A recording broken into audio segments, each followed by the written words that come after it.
মাশাআল্লাহ পাখিগুলো দেখুন,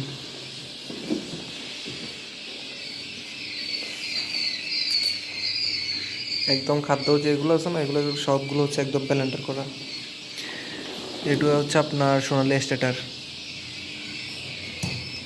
এই যে দেখুন মাশাআল্লাহ পাখিগুলো, এগুলোর বয়স আজকে আপনার 9 কিংবা 10 দিন এরকম চলতেছে। এগুলোর আপনার ব্রুডার শেষ, সব কিছুর এখানে ব্রুডিং শেষ, এখানেও ব্রুডিং শেষ। দেখুন এখানে কিছু পাখি আছে, আবার ওইখানে কিছু পাখি আছে।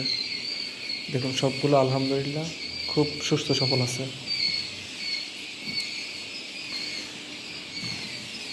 আর যাদের জিরো বাচ্চা বা 0 থেকে 30 দিন পর্যন্ত মানে যে কোয়ালিটির বাচ্চা প্রয়োজন হয় আমাদের সাথে যোগাযোগ করবেন, ইনশাআল্লাহ ভালো মানের বাচ্চা দেওয়ার চেষ্টা করবো আর কি।